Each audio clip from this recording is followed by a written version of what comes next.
Orthogonal curves. क्या बेटा? Orthogonal curves क्या होता है? लास्ट टॉपिक इसमें, ठीक है, बहुत ज्यादा इंपॉर्टेंट है, फिर भी इसको डिस्कस कर लेता हूं मैं। ऑर्थोगोनल कर्व क्या होता है? ऑर्थोगोनल कर्व्स का मतलब होता है भाई, ऑर्थोगोनल का मतलब ही होता है कि 90 डिग्री पे कर्व एक दूसरे को क्या करता हो? इंटरसेक्ट करता हो। जैसे कि कुछ इस टाइप से कर्व बताया गया है यहाँ पे, देखिए कुछ इस टाइप से ये कोई कर्व रहा है C1, इसी तरीके से कुछ इस टाइप से कर्व C2 रहा है। ये कर्व एक दूसरे को किस पे कटेंगे? 90 डिग्री पे। इसी को बोलते हैं ऑर्थोगोनल कर्व्स, जो एक दूसरे को 90 डिग्री पे इंटरसेक्ट करता है। हम लोग पढ़े हुए हैं कि जब लाइन एक दूसरे को, ये लाइन, जब लाइन दो लाइन आपस में पैरेलल हो तो इसका स्लोप है यानी m1 इक्वल टू क्या होता है बेटा? m2। जब लाइन एक दूसरे को परपेंडिकुलर हो, एक दूसरे के परपेंडिकुलर हो, जैसे ही परपेंडिकुलर होता है तो बोलते हैं m1 इंटू में m2 बराबर -1। दोनों लाइन के स्लोप का प्रोडक्ट -1 के इक्वल होता है। जब दो लाइन आपस में पैरेलल हो तो m1 और m2 क्या होता है? इक्वल होता है, दोनों लाइन का स्लोप इक्वल होता है। तो बेटा इसको किस तरीके से फॉर्मेट बनाएंगे देखिएगा।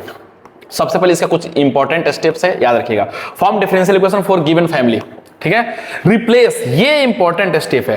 रिप्लेस dy बाई dx क्या करना है? Minus dx by dy। क्यों करना है? अरे अभी तो पढ़े कि m1 जब दो लाइन परपेंडिकुलर होता है, दो कर्व परपेंडिकुलर, तो दोनों का स्लोप का प्रोडक्ट क्या आएगा? -1। तो भाई अगर इसको मानोगे dx बाई dy मानोगे, सॉरी dy बाई dx मानोगे, तो ये जो आएगा क्या आएगा? ये भाई इसको माना तुम dy बाई dx इंटू में m2 बराबर कितना? -1। तो यहां से m2 क्या नहीं आएगा? -dx बाई dy, यही तो आएगा। इसीलिए इसको रिप्लेस करना है। dy बाई dx की जगह पे क्या डालना है? Minus times of dx by dy। अब अपने को और आगे देखते हैं बेटा। अब क्या करना अपने को? Now solve obtain differential equation to get orthogonal curves. अब हम लोग क्या करेंगे? उसको सॉल्व करेंगे, हमें ऑर्थोगोनल कर्व मिलेंगे। यही तो है कि दो लाइन आपस में परपेंडिकुलर हो तो दोनों का स्लोप का प्रोडक्ट -1 के बराबर आता है। क्वेश्चंस देख लेते हैं बेटा, इसको खत्म करते हैं जल्दी से। Find orthogonal family for x² plus y² equal to कितना बेटा? a²। तो मैं क्या करता हूं, दोनों तरफ डिफरेंशिएशन किया था, यह है 2x प्लस में 2y dy बाई dx बराबर में कितना आएगा बेटा? 0। यहां से dx बाई dy क्या आएगा? सॉरी dy बाई dx आ जाएगा -2x, तो इसको कैंसिल आउट कर देंगे तो ये आएगा -x बाई y आएगा, ठीक है। क्या आएगा? -x by y। अब देखिएगा -x बाई y आया ना। अब मैं यहां से क्या करने वाला हूं बेटा? क्या करते हैं बच्चे, क्या गड़बड़ करते हैं वो मैं दिखाना चाहता हूं तुमको। ये देखना, बच्चे क्या करते हैं? dy बाई dx बराबर -x बाई y आया। बच्चे क्या करते हैं? dy बाई dx को रिप्लेस करना है, इसके जगह पे लिखना है -dx बाई dy लिखना है। क्या लिखना है? -dx by dy।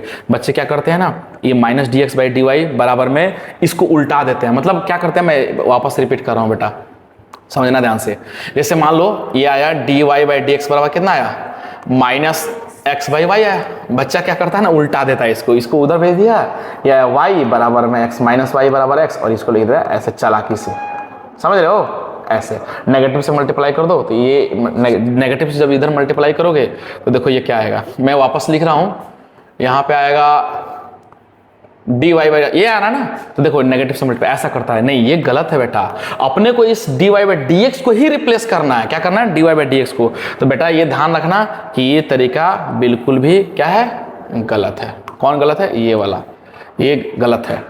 आपको इसके जगह पे dx बाई dy लिखना है, -dx बाई dy लिखना है, रिप्लेस करना है, ये सही है डायरेक्टली।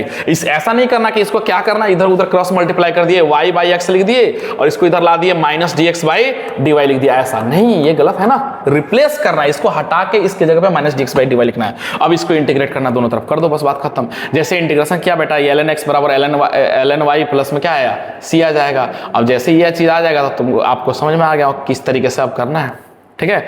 ln भाई दोनों तरफ इंटीग्रेट किया तो c को भी लिख दो ना ln c में, क्योंकि फॉर्मूला यहां से बन जाएगा तो y बराबर cx आ जाएगा। अब बेटा जानते हैं ये straight line passing through the origin हो जाएगा, y बराबर cx हम लोग जानते हैं। c यहां पे क्या हो जाएगा?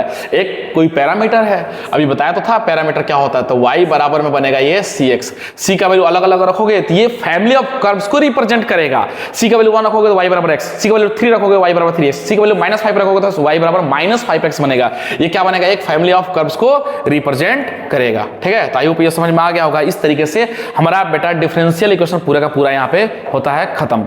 जो भी इसके अंदर टॉपिक्स था मैं सारा का सारा यहाँ पे कंक्लूड कर चुका हूँ। जल्दी से एक एक क्वेश्चन, दो क्वेश्चन एडवांस का लेके, ताकि ये जल्दी से निपट जाए, क्योंकि बहुत लंबा करने का मतलब कुछ भी नहीं होता।